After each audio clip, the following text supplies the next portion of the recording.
Hey everyone, welcome. So, if you haven't been tapped into the Path of Exile community for its first week of patch 3.19, you might not have heard this, but most of you will already know. The League launched with a few separate issues and unexpected changes, and one of the changes involves loot scaling with map investment. Put very briefly, the mega juicing of maps for quantity is not really an effective endgame strategy for farming right now. That may change with future patches. This video is being recorded just a week into the League, but for the moment, players do need to consider currency making alternatives, things other than simply juicing up a map with quantity and scarabs and things like that. Now, to address this, we need to understand at least the broad strokes of the changes that were made to drops, what was affected, and most importantly, what was not affected. The full details of the changes are probably going to be beyond the scope of this video, but what's important for us to know is that the change specifically related to a quantity bonus, a hidden quantity bonus that used to be inherent in the drop tables of any League monster, any monster associated with specific League content. This bonus was taken away and replaced with a lower flat bonus that then applied equally to both League and non-League monsters in an attempt to kind of achieve parity between the two. We don't officially know what the magnitude of the change is, but it does appear to be substantial. And as you may realize, in juiced scenarios, the majority of monsters you're going to interact with are related to League mechanics in one way or another. So the ability to multiply your loot there has diminished. You can still achieve reasonable results doing Alk-and-Go mapping with a moderate amount of juice, but at the upper tiers, adding a lot of quantity, a lot of different League mechanics is no longer something that I can recommend, at least for the moment. So adding things like a bunch of Delirium, Abyss, Breach, Alva temples, that kind of thing that we used to do for juicing, not really effective at the moment. I also really can't recommend at the moment any high-level magic find strategies like apothecary farming from last League. Those strategies just don't benefit from quantity bonuses in the same way anymore, and from what we can tell, it's just not worth doing that kind of content in the current state of the game. But unaffected by the changes, noticeably unaffected, are any mechanics that reward a set amount, like a set chest or a tile of reward, something where an icon appears above a head or a chest. Things like Heist, Expedition, Blight, Delve.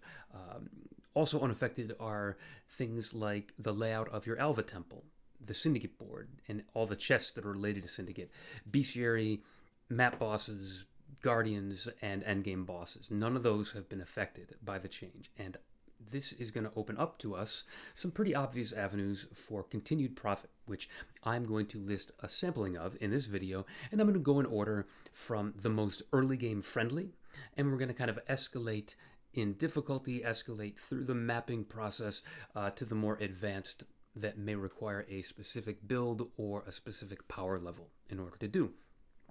For each one of these strategies that I'm going to recommend, I'm going to give a relatively beginner-friendly overview of what it is, and I'm not going to go into every little detail because there are guides out there for each of those things, and I'm even happy to do some guides of my own if that would be helpful for people. But for this video, I'm really just going to tell you a little bit about what each strategy is and how to do it, and I'll indicate what the sellable items that you're going to be looking out for as your kind of main revenue source for each strategy. So for starters, I actually need to cover a sub-strategy that's going to fit into several of the early strategies below, and that is the Chaos recipe. This is a controversial love it or hate it topic, and I am firmly on the side of love it. I am a fan of the Chaos recipe, at least in certain circumstances. This Chaos recipe allows you to turn in to the vendor a set of unidentified gear, so one item for each slot, including either a two-handed weapon or one for each hand, and you're going to vendor that unidentified to receive 2 Chaos orbs. In my opinion, this massively smooths out the early game currency and gearing progression. It gives you something to do, something to pick up, and a little bit of guaranteed profit if you hit a dry spell early on. Especially with the existence of the Chaos Recipe Enhancer, which is a game legal overlay. You are allowed to use this, and it makes things a lot easier. It makes it more mindless. You can just throw things into a single quad tab, and then once every few hours you can go and turn in your stuff. This is just pure currency, and I recommend doing it for a couple of the earlier strategies here. So let's dive into the full strategies. And for our first full strategy, and one that definitely does take prominent advantage of the chaos recipe, you can, and in my opinion should, do this even before you finish the campaign. That's how early you can get started on this. Infinite Heist. I did it this league temporarily, and it worked great. If your character is still between level 61 and 68, preferably with your third labyrinth done to make your life a little easier, you can simply buy heist contracts from the vendor Wakano, who's located in the Rogue Harbor. You run those contracts that you've bought from Wakano, and anytime your character levels up, his shop is going to change and get a whole new slew of contracts. So when you level up, go and buy new contracts from him. And then, this is important, and this is what makes it the infinite heist strategy. You are going to sell the vendor 1 scouring orb and 1 wisdom scroll to get a book to de-level yourself, because de-leveling yourself will also reset his vendor pool. We don't want to level too high, because if we level too high, we get out of range where completing these contracts will award us with reveals for blueprints, which we might want later. And there's a few other reasons that I'll leave it to the full guides to get into, but we want to stay in the 60s for this strategy. So we're going to be constantly leveling, de-leveling, and buying new contracts from Wakano in between each. The ideal contract types that you're going to want to look out for are lockpicking for just raw currency, and also for jewelry, which is important for the chaos recipe, demolition contracts for generic question mark chests, and deception contracts for stacked decks, which sell very well in bulk, and for the blueprint reveals if you run them with Gianna, in case you want to do grand heist farming later.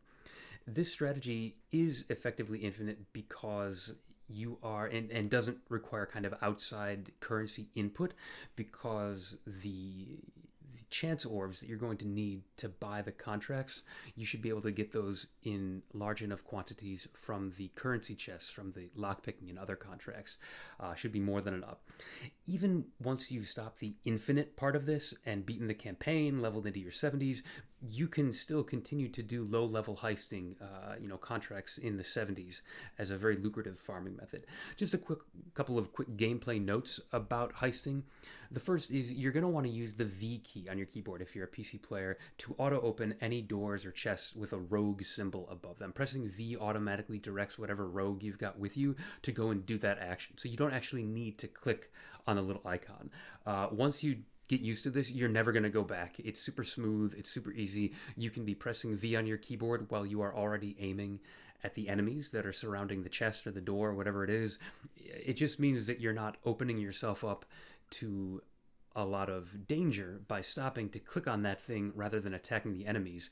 But it also means that you're not waiting until the enemies are dead to start the process. It just smooths things out.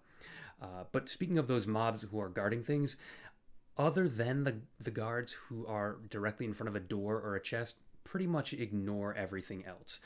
We are not here to kill monsters. We are here to loot the chest. The monsters, believe me, there will be plenty to kill on the way out. There will be no lack of monsters for you to kill while your rogue is trying to unlock a door on the way out, or even on the way in. But if you're just wandering past a monster and he's not literally stopping you, don't bother with it. I know that's kind of counterintuitive advice, but that's the name of the game here. And finally, if you find that a type of reward chest just isn't dropping any pertinent loot for you, so probably things like Abyss, Metamorph, maybe Fragments might be in that category, you can just skip it. Just better to get on to the next heist. Don't waste your time. But you do probably at this stage, at the early stages, still want to be opening up the armor and weapons chest. Those become boring later on, but for now they're a valuable source of chaos recipe fuel. That is it for the infinite heist strategy. So next up, if you are just getting into maps, but you're just barely into maps, you're sort of in that, yeah, I can clear white maps, but breaking into yellows is still challenging kind of a phase. Here, I'm a big fan of low-level Blighted maps. So Blighted maps, just like regular maps, they sell anywhere from tier 1 up to tier 16, and I'm just talking about like a tier 1, 2, or 3 Blighted map here. And keep in mind, we're not talking about the little 30-second Blight encounters from normal maps. I'm talking about the full deal, the full 5-minute Blight encounter that's the entire map. People are pretty eager to offload the low-level ones at bargain basement prices because they cannot drop gold and oil, so that's the drawback. But the pro here is that not many people are buying these, and you should be able to snap them up for cheap. And as long as you can reliably complete these encounters without failing, you will always make your money back, and more, plenty more. Now, like I said, you do have to be able to complete it. This is a risk versus reward kind of a strategy because it's possible to entirely fail. If your pump gets destroyed, you'll get no loot. But luckily, with some practice, these are 100% winnable. You don't need a particular character to do this. You're really just there to assist your towers. So get some practice. And here's a few general strategies that you want to keep in mind to ensure your success. First general strategy, make sure you are clustering your defenses around your pump pretty close by. Don't fall into the trap of building your defensive towers far away because the game is kind of rigged against you in a way. See, the thing is, as long as your character is anywhere on the map, all of the enemies will still spawn, and all of the enemies will keep marching towards your pump. That's only if you're in the map somewhere. But you're at a handicap. If you're more than a screen or two away from your towers, they're going to stop firing. They're going to stop doing anything. So the monsters are going to keep coming, and they're going to keep attacking your pump. But your towers aren't going to do anything unless you are within a screen or two of them. Just pretend, if it helps you imagine this, pretend that your towers are powered by like an invisible aura that your character is radiating, is giving off. And that if you move too far away from the tower, then they're going to lose power and not be able to do anything. So in any case, next general strategy, you want to use a variety of towers to counteract immunities. And the immunities, you can see, they're represented by the icons over the spawn points. So if it's got a fire icon, it's immune to fire, that kind of a thing. And so the general strategies for what type of towers to pick, I recommend choosing between one of two strategies. I like both of these. I've used both of these to great effect.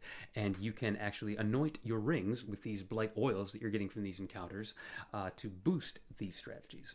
So one strategy is to be using fully upgraded fire towers, so they're going to be called meteor towers, and you can get a ring anoint that makes your meteor towers create burning ground when the meteor lands. You're going to be using this alongside tier 1 to 3 chilling towers with the ring anoint on your other hand that says chilling towers will periodically freeze enemies. So the strategy here is pretty straightforward. You are locking enemies in place and the burning ground is burning them. It's very effective, and importantly, the burning ground gets around any fire immunity.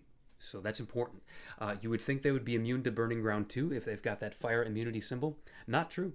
The burning does a great deal of damage to them, and you should really only with your character have to kind of mop up the mess a little bit. You're not going to be the one mainly dealing damage, at least not past the first 30 or 40 seconds of the encounter once you get your towers up and running. So the second strategy is to use a combination of seismic and chilling towers to slow enemies down. And speaking of which, by the way, for the previous strategy, you can use seismic towers as well to slow down enemies. You want to focus mostly on chilling because you've got the ring anoint for it, but if in case anything is immune to cold, you can use seismic, the fist icon, to slow them down too. So that's the first strategy. For the second strategy, any random mix of seismic and chilling to slow enemies down, because we're not anointing for those towers in this strategy. What we're anointing for is your main damage dealing towers, which are going to be scout towers. These are fully upgraded minion towers that they create minions that fly and fire lasers at long range. So the anoints we're going to be taking are for scout tower damage and scout tower range, respectively. So yeah, that's a general outline for Blight. The great rewards you're going to be picking up here are oils and just like a lot of random bubblegum currency and chaos recipe fuel. You're occasionally going to get some reasonably high rolls here, but those are the main things that you're going to get every single Blighted map. Another early mapping strategy that you can use is assembling Alva temples. The main outcome rooms that you're aiming for are not affected in any way by the tier of the map you're running. So if you've built up a bunch of Alva missions in white maps, or if you don't mind buying sextants to force the missions, you can do these at any level. You don't have to be in yellow or red maps to do these. Now, a tip here, if you are low on missions, which most of us will be this early in the league, there are some Atlas passive nodes that give you a higher chance of getting Alva missions as you complete maps. And what you can do is you can just grind a bunch of maps and do some kind of rudimentary early level boss rushing. We're going to get to a real boss rushing strategy later in this video, but here we're just talking about picking a white map with an easy, short layout, easy to find boss, and then just grinding a bunch of them back to back, boom, boom, boom, over and over. Skip most monsters, especially if you've got a surplus of maps and you can afford to do this. I'm really liking the Mud Geyser map for this. It starts dropping at tier 5, so you can do this with a white map. The boss is kind of a tunneler creature who's always going to appear around the same spot on this small little map, and you'll get used to very quickly where to find him. But if you need help locating him at first, you can always include a very cheap metamorph scarab, because what that does is it gives him a metamorph icon, so you can see where he is buried on the map. You can even do the metamorph too if your character can handle it. You can include that in your strategy while you build up Alva missions. Otherwise, if your character can't handle it, or if you just want to skip that step, totally fine. Just use it to learn where the boss spawns. And so once you've built up Alva missions, either by doing boss rushing or by buying a sextant to apply to a watch zone, which I suppose you probably won't have a watch zone to apply it to this early on, so maybe skip that part and just do the boss rushing to get more Alva missions. What are you actually going to do with it? Well, you're definitely going to want to make sure that you take the Alva passives, particularly the ones that are just left to the center of the Atlas passive tree, because those passives are going to make the process of assembling a desirable sellable temple way easier. Basically, in layman's terms, because I know the phrasing on them is a little confusing, what they say is when you're swapping a room to a new type, because you see that the room can be swapped to something that is desirable. When you do that, there's a 100% chance of it gaining at least one added level. Also, if you're not swapping the room, you're just upgrading it because you're trying to get everything up to tier 3, there is a 50% chance that when you go from level 1 to 2, that it'll just skip all the way to 3 half the time. But so in effect, what these do is they, on average, vastly reduces the amount of good luck that you need to assemble a good temple. And what exactly is a good temple? Well, anything with one of the following rooms boosted up to tier 3. The Uniques room, the Gems room, and the Corruption room, in that order, with Corruption being the most desirable. Anything with a tier 3 one of those rooms can be itemized and sold for profit.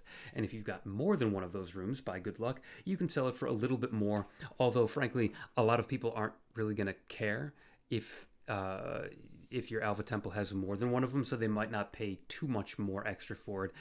So it's okay if you only get one of those rooms in your temple. And then you sell it and start over and do it again. Now, a similar strategy, if you've built up June missions too, perhaps during your boss rushing you also built up some June missions, you can use her missions to manipulate the Syndicate Board. Now, there are two general strategies here, and both of which you can do early in maps. You don't have to have the maps at any particular level to do this. One strategy is to just rush the boss, Katarina, and you do that by just constantly doing safe houses as often as possible. In this strategy, you're not caring about which members are doing which jobs. All you're doing is getting the intelligence and moving on to the next safe house as quickly as you can. And then by doing a bunch of safe houses, you get to do the boss, Katarina. And the reason you would do this is because at this point in the league, we're still early. The Devouring Diadem helmet that Katarina drops is still going for more than 50 chaos. The Cinder Swallow urn that she drops is still going for more than 20 chaos, especially if you sell them the helmet and the flask still veiled. Now, these prices will drop as the league goes on, but right now, this is a viable strategy. The other Syndicate strategy is to try and get specific members into specific locations by forming relationships. And when the Syndicate members attack you and you defeat them, to take options that will move them around the board. This is partially RNG, gated, so you do just have to kind of keep doing it until the options that you're looking for appear, but you can bias the options in the right direction by making as many relationships as possible between the members. That will give you more options to work with. So what kind of members do you want to put in what kind of locations? Well, later on in the league, getting Ashling or Aisling, depends on your pronunciation, into high tier research is going to be very desirable because you can sell her bench on TFT when you do the Katarina boss fight. If Ashling is in tier 3, it will get upgraded to a tier 4 bench, and it does a crafting effect where it removes one modifier and adds another modifier. But that's not going to be really sellable until later in the league when people are doing more crafting, hopefully. For the moment, people are purchasing more of other things. So if you get Varici into research, for example, he can put white sockets on items. That's very desirable. People sell that on the Forbidden Trove. Additionally, if you get Hillock into various locations, he can add up to 30 quality to different gear pieces. So he can go above the usual limit of 20 quality, which is valuable for a few different things. So at the moment, the particularly popular one is getting him into fortification so that he can influence armor to give an armor piece up to 30 quality. Additionally, if you get Tora in research, you can use her to add experience to gems. This is also a popular one either to sell, or you can actually use this one yourself. You could use it on something like an Enlighten, and then sell the resulting high-level gem. Another one, if you get the member named It That Fled into research at a high tier, you can make a quick 20 chaos by upgrading Chayula Breachstones from normal. So you buy it at 70C normal, and you upgrade it with the It That Fled bench in research, and then it instantly gains 20 chaos of value, and you can turn around and sell it for 90C. So all of these things you can make easier on yourself by taking the June Atlas passives. These passives, I won't go into full detail on them, but basically they make the process of finding the members, moving the members, and leveling up the members a lot easier. So those are things that you can do pretty early on, and there are no prerequisites for doing those things. But how about a mid-tier strategy? For those of you who are into yellow or maybe even low red maps, and you're doing those comfortably, but you're having trouble pushing into those top-tier maps. Maybe you need an extra boost to get there. So obviously, any of those preceding strategies that we talked about already will still work, but now we can add some more options too. So by this time, you should have built up a good core of white maps. You should have a couple dozen of those at this point. And you can always buy more from Kirak. When his missions refresh, his vendor refreshes too. So if you're comfortable in yellow maps, you should be able to kill low-level essence monsters, despite the fact that they have new difficulty this league with the Arch Nemesis modifiers. If you can kill normal rare monsters in a yellow or low red map, you can handle white map essence monsters no problem. So take advantage of that fact, and also take advantage of the fact that the essence tier doesn't seem to make much difference between the tier of maps, and just take the essence nodes on your Atlas passive tree. The nodes to take are very intuitive. Just take all of the essence ones. You can use the map device mod to add more essences to your map for a couple chaos. And if you're feeling very ambitious, you can use the Sextant too. You may have 1 or 2 watchstones by this point. You're going to want to bring Remnants of Corruption with you as you do these essences. And you're going to want to use them on any essences that are from the deep purple group. That if you have the essence tab in your stash, they're the ones that are located over on the right side. So Misery, Dread, Scorn, and Envy. And if you corrupt any of those, they have a chance of turning into a high value essence at random. Either Delirium, Horror, Hysteria, or Insanity. So, this essence strategy is not overly complicated, but a good map layout is going to help at least if you have the option to choose. Take what you can get. If you don't have options, just take whatever map you've got. But if you've got the option, Mud Geyser is very good here. And then, in my opinion, Phantasmagoria is also good for the right build for essences. It's just a nice straight line that you follow along. There's no way to get lost. Now, one little trick here is you can use horizon orbs to semi-deterministically get the type of maps that you want by using the horizon orbs on any other map of tier 4 and 5. So tier 4, you can horizon into Phantasmagoria, and tier 5, you can horizon into Mudgeyser. And this little trick works at any level. Just look at your atlas for what tier a map naturally spawns at before you put any watchstones or voidstones, into your map, into your atlas. Whatever tier they would normally spawn at, you can use a horizon orb on another map of that tier to get that map. So that brings us to the end of the Essence strategy. A similarly mid-tier strategy is Harvest, which can now be sold as a moneymaker without even needing to use it or to put it on the Forbidden Trove.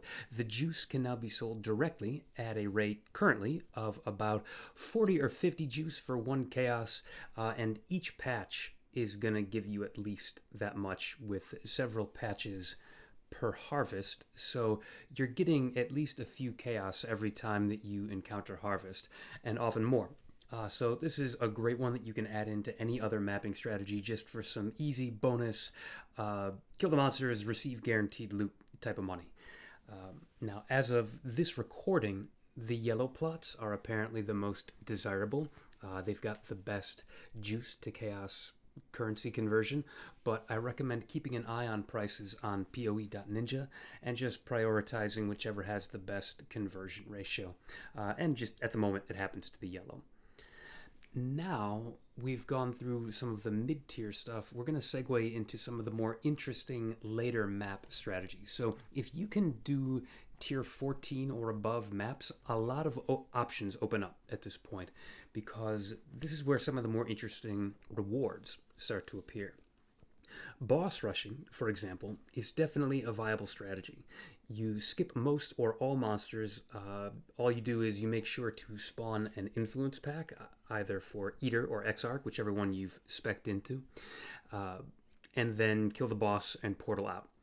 Zen M is a content creator I like, who he usually likes to add in a couple of quick and simple things on the way to the boss to go along with his boss rushing strategy. So things like the Heist chests, which you can get from the map device and or from a sextant, adding the single free essence that you get from the Atlas passive tree. He is also currently doing an experiment where he's constructing Lake of Kalandra tablets as he goes. I personally have been skipping that until it looks like he's going to get us some more data on how profitable it is. But until then, it just feels to me like it's adding more time than I would like to each map when the goal is to get in and out quickly and just kill the boss. So boss rushing on the Atlas passive tree is going to take the nodes that give you a chance of dropping Elder or Shaper Guardian maps, Conqueror maps, and optionally even the Synthesis map nodes, because those map drops are a big part of your profits. Now, the Synthesis map nodes really they're not going to add a ton. The drops of those are few and far between. Occasionally you'll get one and it's a nice little boost, but it is a bunch of Atlas passive points, so don't feel like those are necessary for the strategy. Really, the Guardian and Conqueror map nodes are the important ones, and it's best to do enough of this strategy to sell sets of the maps in bulk, or to run them yourself with a separate strategy, which we're going to cover in a little bit. You're also going to want nodes either for the Eater or Exarch altars and progression, so that it will cut down the number of maps you need to produce an Eater or Exarch invitation. Selling those invites, which you're going to get on average every 24 maps, or with the Atlas passives a little less than that. I think it's like maybe 20 maps. It's a big part of your income. It's nice, it's passive, it's predictable. Every X number of maps, you're just going to get several dozen chaos for selling that invite. And you should be doing that fast. So 24 maps shouldn't actually take you a long time to get through. You should be able to get an invitation or two every hour, at least. Now, you're also going to want Atlas passive nodes for whatever other little things you add along the way. If you opt to add in Heist or Essence, get the nodes for those. And the sellables that you're going to look for, obviously, like I said, for the bosses, you're going to be getting the map drops primarily, the special map drops. If you go with Heist, you're going to be looking for contracts, particularly deception contracts, but also perception. Lockpicking and counter-thaumaturgy can go for a bit. And then you're also going to be looking for the blueprints, primarily unusual gems and replicas. The other two types of blueprints, enchanted armaments and trinkets, don't sell for quite as much. Now, the rogue markers that you find from these chests, those can also be sold in bulk if you're not going to use them to heist yourself. And then on top of that, if you've gone and done all of your heist quests, those green markers that are the green contracts that will drop from these chests, once you've gone through the whole cycle of quests, you can then drop unique contracts can come out of these chests as well. Most of these are hard to sell, but there is one called the Twins that goes for a couple dozen chaos, so that's pretty good. Now, for this strategy, the map layouts that you're looking for are going to be small maps and maps that have a pretty predictable boss location. So the ones that I'm going to recommend that naturally spawn at tier 14 plus are Mesa, Ashen Woods, Dunes, and then to a lesser extent, Underground Sea. Underground Sea has a pretty predictable boss chamber once you get used to the layout, but the boss is a dual-phased boss, so pro and con there. Now, for the above that we described there, any reasonably geared character can do that. You know, you might benefit from having a faster character, but the map should be small enough that you can just use your movement skill a few times and hunt for the boss. But for the strategies we're going to get into after this, we're going to get into some that don't just require the ability to clear these high-tier maps. They're also going to either require a specific type of skill or particularly high DPS. So, for example, if you've got a character with great proliferation, like Arc Ignite or Herald of Ice Chain Explosions or Occultist Profane Bloom, in that case, Legion with the associated Atlas nodes can be great. So Scarabs are insanely cheap right now in this league, with even the Gilded Legion Scarabs going for just 3, 4, 5 chaos. Winged Scarabs are going for only 12 chaos, which is like half or less what they usually go for. But the Marikav emblems are still selling for 60 chaos if you can get one of those, and if you opt to sell full sets all at the same time, which I recommend if you can, you're going to get 100 chaos or around 0.6 divines in the current conversion if you sell those in bulk. And that is the strategy that you should be aiming for. Do dozens of legions until you can sell emblems in bulk to those 5-way legion farmers, the ones doing the experience carry runs. You can certainly combine this legion strategy with some of the other strategies that we described above, and it is always recommended to be doing some altar farming. Really, any strategy that's not boss rushing, so you don't mind getting a little bit bogged down, really benefits from adding altars to your strategy. That altar business, it's not exactly a full strategy in its own right, so I'm not going to give it its own section. Just a brief mention here that with the right Atlas passives, hunting around for those altars to get Eldritch currency is an excellent boost to any strategy. So any strategy works, but Legion and Altars pair particularly well together because you're going to be in the map for a little while, regardless. You're not trying to complete it in less than 2 minutes. Now, if you can get winged scarabs without too much trading hassle, those are pretty cost effective for this strategy right now, since they have all the benefits of a gilded scarab, that is, adding warhordes and adding generals, but they also add an entire second legion with the same benefits. In fact, all of those benefits, the warhordes, the generals, those are going to apply to any legion that you add to your map through any means, as long as you've got that scarab in there. So you can get a third legion in your map just by using the map device craft for 6 chaos. And with the winged scarab costing 12 chaos for 2 legions, adding a third for 6C is basically the same rate. It's still 6 chaos per legion. You can also buy sextant compasses in bulk. They go for about 25 chaos in bulk, and they add another legion to your map, and they work 4 times. So if you take 25 divided by 4, that math also works out to be just over 6 chaos again to add another legion. But again, since you're already adding all the benefits of the scarab and they apply to all legions, I think that's great value. In fact, I think it may even be worth adding the map device craft and or the sextant to just a gilded scarab strategy, since it does bring your cost up per legion. So with the Gilded Scarab, it would just be 3 or 4 chaos for the first legion, and it's going to be 6 more chaos if you add the map device and if you add the sextant. So yes, it does bring up the average cost per legion, but you are cutting the number of maps you need literally in half or into thirds by adding additional legions to the same map. So maps cost money too. With that said, this still isn't worth it for a Rusted Scarab strategy. You're not saving that much money on maps. The Rusted Scarabs are only going for like a chaos. So if your intent is to just use a Rusted Scarab, run a tiny map and blast and go, don't bother with the map device or the sextant. But do keep in mind that with all of these possibilities, whichever Scarab or map device or whatever you go with, if you take the correct tree nodes, then there is even a chance for a bonus legion on top of all of that in your map. So, and in fact, if you've blocked all the other content with those little blocking nodes in the bottom middle of the Atlas tree, the odds of getting a bonus legion are actually quite high. And for that reason, I would suggest that you run an easy open layout map like Mudgeyser or Dunes, because you're not always going to be sure how many legions there are. You want it to be a fairly predictable layout and a fairly small one so that you can dash around and check whether you got the bonus legion or not. Now, one last little bit here. If your DPS is already disgustingly high this early in the league and you can somehow break out a legion reliably with double health, then there is a second type of sextant modifier. It doesn't add another legion. What it does is it doubles the health of all legions, but it also doubles all splinter and emblem drops from the legions. It sells for currently 30 to 50 chaos for 4 uses, or around 10 chaos per map.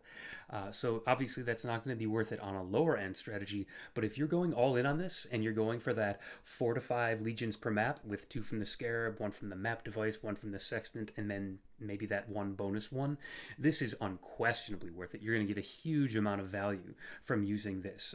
So buying 2 type of sextants, it is a little bit of a hassle, but if you're really trying to squeeze out every little bit of profit per hour that you can from the Legion strategy, I would recommend using both.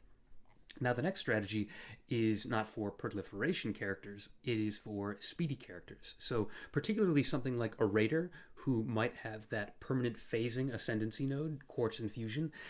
Another strategy would be running Grand Heists, where in a Grand Heist, you get a choice of rewards at the end of every wing, and each blueprint has 3 to 4 wings. So you get 3 to 4 of these special rewards per blueprint.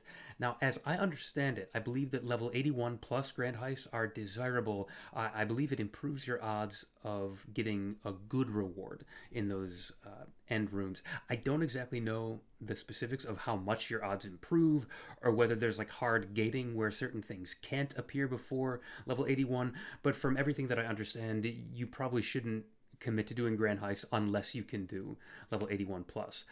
It also ensures that you have at least 3 wings per Grand Heist. Prior to level 81, you can definitely find Grand Heists with only 2 wings in it, which is not worth as much. But to do these level 81 Grand Heists, you definitely want a character who can comfortably survive tier 14 plus maps, because it's going to be the same monster level. And that's why I included this strategy later into the list. Now, if you do this on repeat, if you're going to do this for a while, you're going to need to kind of fund the strategy with a lot of deception contracts, because deception contracts, if you run them with Gianna, will get you discounted blueprint reveals. And the usual blueprint strategy that you're looking for are unusual gems. They are the top most popular. They are the only place in the game where you can get those alternative quality gems, anomalous, divergent, and phantasmal, which you may see appearing in some builds. So what you're going to do is you're going to speed through the blueprint, ignore most or all reward rooms unless there's really good ones like currency or divination cards, and then skip to the gem room at the end. And you're going to be looking for these high roll gems, which you can see which they are on PoE.ninja, but some of these are worth several divines, 3, 4, 5, 6, 7, 8 divines. But there are also plenty of them that are worth dozens or hundreds of chaos too. So kind of middle of the road picks that still justify running the strategy. Personally, as you get used to the strategy, I recommend having 3 browser tabs open off to the side for this strategy. Each of the 3 tabs should be pointed to the trade site, and each one should be set up for one of the 3 alternate quality types. You scroll down to the section of the trade criteria where you can specify the type of quality that the gem has, and set one of them to anomalous, one to divergent, and one to phantasmal, and then scroll back up to the top. And that way, when you come across the gem room, if there's a gem that you don't recognize, you're not sure how much it's worth, you can just go to your appropriate tab, and since you've already entered the type of gem that it is, just type in the name and hit enter. It's very fast, and this way you can check a whole room full of gems in under a minute if you're very unfamiliar with all of them. My recommendation, my rule of thumb here is if the trade results are showing, you know, the first 5 results or so are under 15 chaos, that pretty much means that they're not selling at all. That's kind of, you know, putting them at 5 to 15 chaos is what you do if you're kind of hoping that it'll sell. And if that's what you're looking at, probably not worth taking that particular gem. You can always skip the reward room altogether and just get out. It's easier to get out if the alarm is not going. Also worth noting, these gem blueprints can also have what are called regrading lenses. They are a consumable material, a crafting material for changing the quality of existing gems, and those can be worth taking. Those can be dozens or hundreds of chaos, especially if none of your other gems that are in the display room are jackpots, but you've got a regrading lens. Perfect, easy profit there. The other blueprints that could be worth running are the replica ones. You're going to want to check PoE Ninja to see which replica items are selling for the most.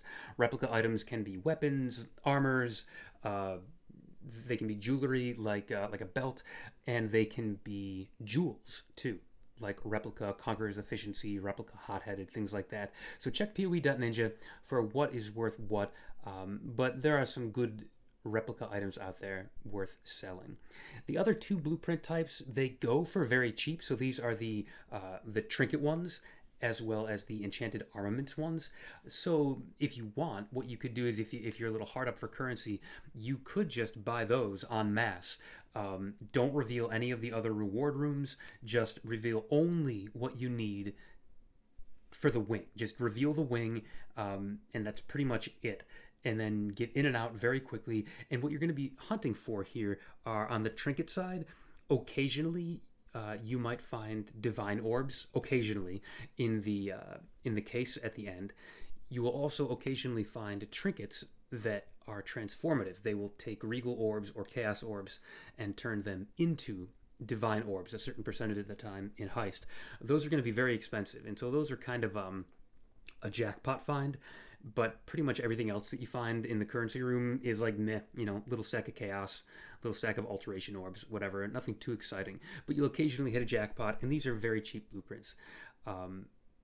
Also, apparently the Fulcrum Staff, which goes for several divines, that is also, for some random reason, found in the trinket blueprints. Don't know why, but it is. And then also, finally, the enchanted armaments ones. Most of the enchanted armaments stuff is not going to sell for much. You can check the trade site if you're curious about something, but realistically, what you're looking for here are occasionally you will find tempering and tailoring orbs here, which are like super high-end crafting material. They're not going to be worth a ton the first week in the league. You can try selling them, or you can hang on to them. But again, enchanted armaments blueprints are super cheap. So if you've just got some reveals, you can spend a few reveals and blast through these and just look for the big jackpot items and get out quick if you don't find them. So that's it for blueprints, but there is just an honorable mention before we get off the topic of speedy characters. Honorable mention for labyrinth farming for helmet enchants, but I'm not going to cover that as its own section here. It's because it's really its own separate little subculture. There's a whole nuanced plan that you need and a whole character that you want to develop. A lot of little tricks and nuances that I'm really not an expert in for lab farming, so I'm going to leave that for others to cover and just mention that that is another thing that can be done for currency with a speedy character.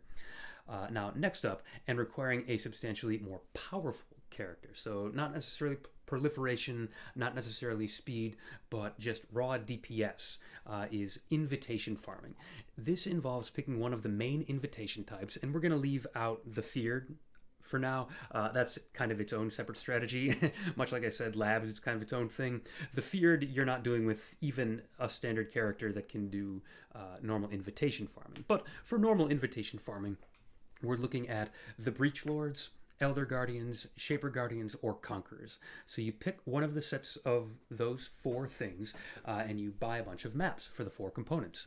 You run the maps quickly with the Maven witnessing them. That's the important part. Maven has to be witnessing. And then you run the invitations, where all 4 of whichever bosses you picked will appear at the same time. Now, optionally, if you've chosen the Elder, Shaper, or Conqueror, which I do recommend choosing one of those, then you can actually, if you want, go on and fight the respective bosses, because you will have gathered the 4 fragments to fight the boss as well. Or you can just sell the fragments in bulk. That's up to your preference, because the main profits are not going to come from that. The main profit, although you'll make some there, obviously, but your main profits are going to come from doing the invitation. So the invitation with the 4 bosses at the same time will drop some Maven splinters, or if you've juiced up the quantity on the invitation, even full Maven orbs. It'll also sometimes drop Orb of Conflict, or even, if you've taken the Atlas passives for it, Awakened Gems on occasion. And that can be good. Those can be good sales. So you will want the nodes that are called Captivated Interest and Pay for Play. Those Atlas passive nodes are required for this strategy, and if you select Elder or Shaper Guardians, again, recommend doing so. There's also a node called Inevitable Ambush. That's really a no-brainer. It's giving you free, as long as you can kill an added boss that shows up, then it's giving you free profit there. Now, another strategy for stronger characters is logbooks. Expedition logbooks are one of my all-time favorite currency making strategies. They're fun, they're an alternate playstyle, and they just print currency. I've got a whole nother video out there where I go into more detail on how I'd like to run these, but in brief, the idea for an expedition logbook is you are going to path around a medium-sized map area, placing explosives in a chain. And the goal of where you place the explosives is you're trying to destroy certain markers. Some of the markers have loot, and some of the markers give you upsides and downsides. And then the explosives are going to blow up in whatever order you lay them out, and the bonuses and drawbacks that you get are going to stack as you go, so that at the beginning you have none, and then after the first one you've got 1 upside and downside, and by the end you've got maybe a dozen or 2 dozen upsides and downsides, and you've got to be careful. You've got to be strategic in which ones you take so that you don't brick the encounter. It's not necessarily a hard failure, the way Blight can be a hard, like, you're done and it's over, but you can soft brick this. You can make the monsters effectively immortal, and then you've just got to portal out. So do be careful with which drawbacks you're taking, but certainly those final monsters that you fight that are affected by all of the previous nodes that you've taken, they're going to be tough, but they're going to have a lot more loot potential. So again, not going to go into the full strategy here. You can check out my other video, but I'll just say that if you run bulk of Knights of the Sun or Black Scythe Mercenary logbooks, you will make tons of money.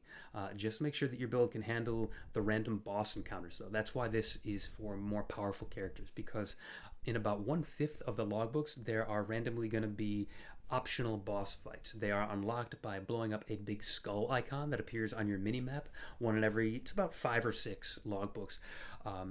And while they're optional, so like you can avoid them if your character can't do it, but I wouldn't recommend doing a logbook unless you can kill these bosses, because they are a huge portion of your your profit. They drop a ton of artifacts, a ton of reroll currencies, and occasionally they can drop valuable unique items too. So if you're skipping them, you're losing a lot of your potential money there. And then the final one that I'm going to mention, the final strategy, is bossing. Obviously, this takes a particularly strong character, and I'm guessing that most people who intend to do bossing probably don't need this video to tell them how or why to do it. It does require a particular type of character that you probably needed to set out from the beginning to build your character like that. But just as a matter of interest, I'm going to mention a little bit about bossing. If you do have a high DPS boss deleting build, like traps, mines, general's cry, stuff like that, and if your mechanical skills are good, then running bosses can be a powerful money-making strategy. So popular bosses that are frequently speed farmed are Elder for Watcher's Eyes, Shaper for the Fragments, Uber Elder for 3 mod Watcher's Eyes, Cyrus for Awakener Orbs and other assorted drops, Eater and Exarch, respectively, for their amulets, crystallized omniscience, and ashes of the stars, as well as the fact that they can drop forbidden jewels. So they're more of like a feast or famine, low roll, high roll. If you're not getting their big rolls, you're probably losing money. But if you get the big rolls, you're in it. You're in the money. And then finally, Maven, because she can drop a bunch of different goodies. So all you're doing for bossing is you are buying the entry fees in bulk. Then you're just speed running the bosses. And if you're feeling very spicy, you can take the Atlas passes that up the difficulty and rewards of the boss fight. From what I understand, Shaper is the most consistent profit, and Cyrus is up there for consistent profit. Not huge, but consistent.